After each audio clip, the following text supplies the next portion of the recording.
Hi, welcome to my channel. This is Chanel with Java Devotions. And today I just wanted to drop a quick word to those who may find themselves in a waiting season. And if you're anything like me, um, if you're a little bit impatient, you're not really that great at waiting, I want to share a really good lesson that the Lord gave to me this morning. Right now, there are some promises of the Lord I am waiting to be fulfilled in my life. So, and it's funny how he used my trip to the DMV this morning to try to relay some really important truths that I've been really stubborn to let sink in. So, anyways, I decided to go to the DMV because I need to get what we call like a real ID here. And for that, you need to get like a bunch of paperwork, all these types of things. So I just showed up at the DMV probably at 8 o'clock in the morning. But when I arrived there was already a waiting room filled with people. So I go up to the front, tell the lady what I'm here to do, and she gives me my ticket. So I go sit and wait for my ticket, and I'm chilling. I got my phone, I'm going through my Facebook feed, and I'm seeing that people are starting to get called up and to go do whatever it is that they need to do at the DMV, whether it's to get their license, get a renewal, get a permit, different things. So I'm waiting, and I see that, gradually they're starting to take people, starting to move out. But I'm noticing that there was people who came in after me, and they start getting seen before me. And the first time it happened, I was like, okay, I'm sure I'm going to be called any second now. And then it started happening again and again. And I remember there was like one guy there with like his two kids, and he actually got up and was able to grab one of the workers, and he very politely yet firmly let them know, like, hey, we've been here for a long time, and there's people who came in before me and they got seen. And she was like, sure, it's just a matter of your ticket. And he was like, I know, but I'm just letting you know. We've been here for a while and we still have not been seen yet. And right there on the spot, she decided to let him go through. So I'm sitting there and I'm like, okay, it's been a little over an hour now since I've been here and still nothing. And I'm like having this inner monologue with the Lord because I don't like waiting.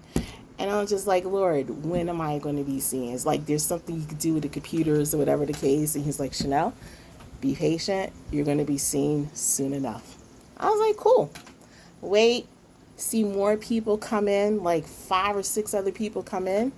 And I swear, out of those 5 or 6 other people who came in an hour after me, they get seen. Their numbers get called, and I'm sitting there fuming.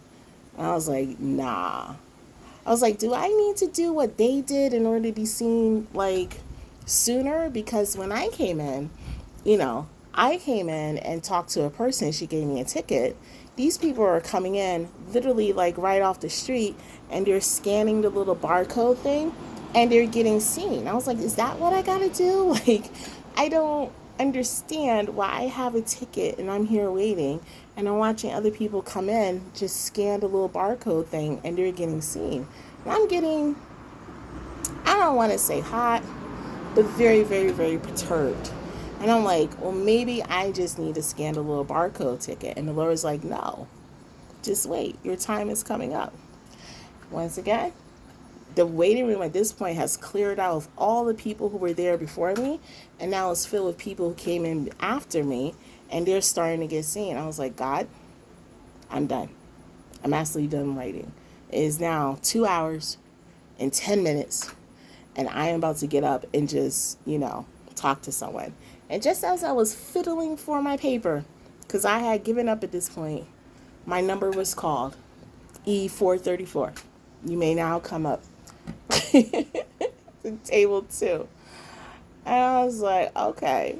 And it was like, I get up there, do my thing, take my picture. It was a horrible picture, by the way. They have horrible lighting. I'm outside. Sorry, that was a wasp. They're mean. Anyway, they have horrible lighting at DMV, so I'm sure my picture was, ugh. not that great. But anyway, I say all of that to say, oftentimes when we're in God's waiting room, we we did what we were supposed to do, right?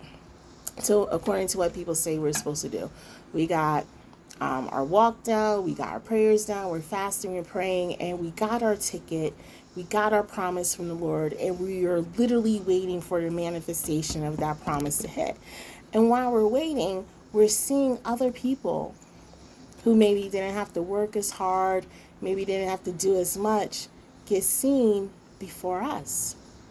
And that process of waiting for the Lord to, I don't want to say establish his promise, because once the promise is made, it's established. It's just a matter of waiting for it to arrive here in the physical, right? To come over from the spiritual side and arrive in the physical. It could be really hard to sit there and see people who come in after you get blessed. They didn't even have to wait as hard. They didn't even have to do as much, right? But they just come in and you're watching the Lord.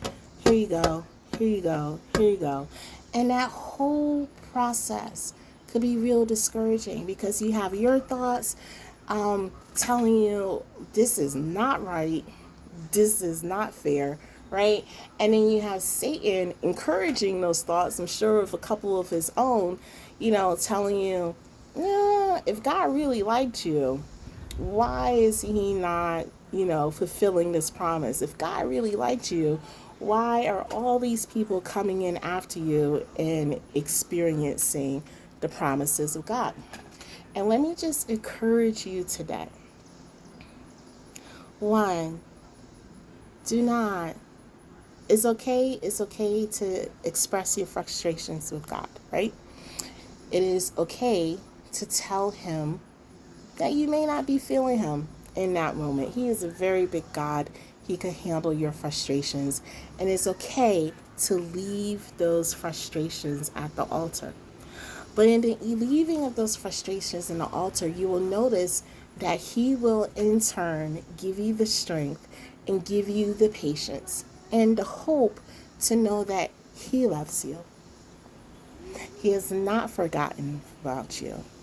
And the thing that he is preparing for you will come in his perfect time. And oftentimes, his perfect time may not be on our schedule. It may not be when we say things should happen. And so it could be really frustrating to wait for him to bring that in our timing. But when we submit to the Lordship of Christ, one of the things that we submit to is his timing. His will be fulfilled as it is in heaven here on earth. And just trust that he didn't forget. He did not forget. And that your promise is coming at the appointed time. So don't lose hope. Don't get frustrated so that it just causes you to quit right when your promise is coming. So ask for patience. And usually I get scared to ask God for patience because I'm scared he's going to give me some crazy scenario that I don't really want to deal with. But he is faithful. If you get discouraged, remind yourself of all the times he's come through for you before. And if he came through for you before, he will come through for you again. So be blessed. I hope that encourages those who is meant to see. And you have yourself a great day. Bye-bye.